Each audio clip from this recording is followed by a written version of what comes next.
Down with reformist illusions, hail the revolutionary class struggle. The May Day article printed below was written by Rosa Luxemburg for May Day, 1913, a year before the outbreak of the World War. It shows the combination of sensitiveness to coming events and concern with the methods of meeting them which is characteristic of the highest kind of revolutionary leadership. Its scornful analysis of class collaboration illusions and portrayal of the nature of the imperialist epoch and the war danger lend its words a timely ring today. Editor.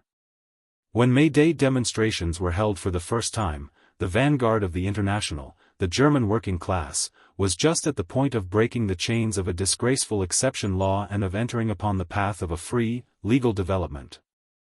The period of prolonged depression in the world market, since the crash of the 70s, had been overcome and capitalist economy had entered directly upon an era of resplendent development that was to last almost a decade.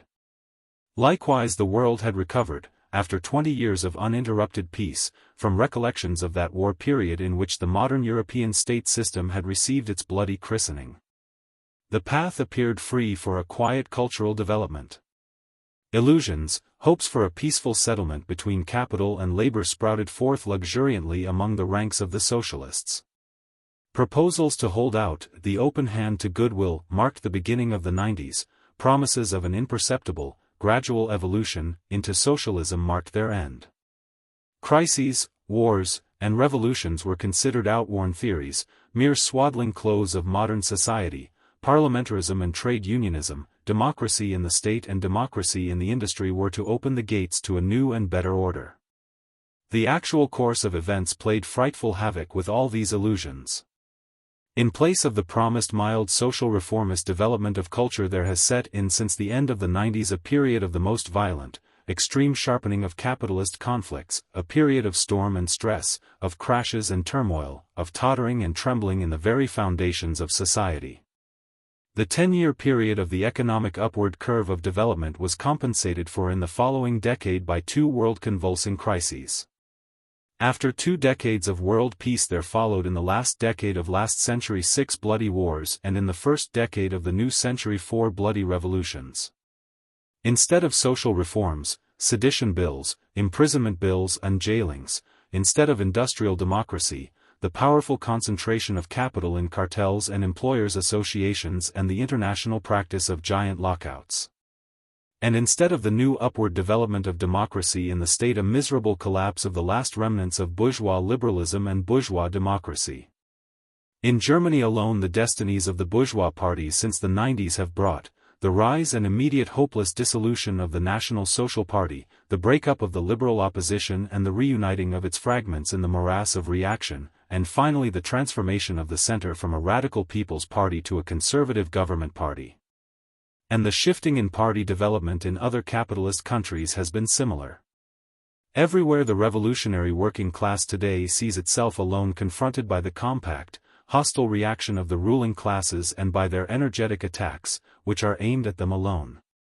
The sign under which this whole development on the economic and political field has been carried out, the formula according to which its results may be traced back is imperialism. This is not a new element, not an unexpected veering in the general historical course of capitalist society. Military preparations and wars, international conflicts and colonial policies have accompanied the history of capital from its cradle. It is the extreme augmentation of these elements, the concentration and gigantic outburst of these conflicts, which have resulted in a new epoch in the development of present-day society. In dialectic reciprocal action, at the same time result and cause of the powerful accumulation of capital and of the consequent sharpening and intensifying of the contradiction between capital and labor within and between the capitalist states without, has imperialism entered upon its final phase, the violent division of the world by the assault of capital. A chain of continual, unprecedented competitive military preparations on land and sea in all capitalist countries, a chain of bloody wars, which have spread from Africa to Europe and which any moment may fan the glowing sparks to a world conflagration. In addition, for years the phantom of the high cost of living, of mass hunger throughout the whole capitalist world, which can no longer be banished. These are the signs under which labor's world holiday will soon celebrate the 25th anniversary of its existence. And each of these signs is a flaming testimonial to the living truth and power of the ideas of the May Day celebration. The brilliant main idea of the May Day celebration is the independent action of the proletarian masses, is the political mass action of the millions of workers, who otherwise can give expression to their own will only through petty parliamentary action, separated by state boundaries and consisting for the most part only in voting for representatives. The excellent proposal of the Frenchman Levine at the International Congress in Paris combined this indirect parliamentary manifestation of the will of the proletariat with a direct international mass manifestation, the laying down of tools as a demonstration and fighting tactic for the 8-hour day, world peace, and socialism. No wonder the whole development, the aggregate tendency of imperialism in the last decade has been to bring ever plainer and more tangibly before the eyes of the international working class that only the independent action of the broadest masses, their own political action, mass demonstrations, mass strikes, which must sooner or later break forth into a period of revolutionary struggles for state power, can give the correct answer of the proletariat to the unprecedented pressure of imperialist politics.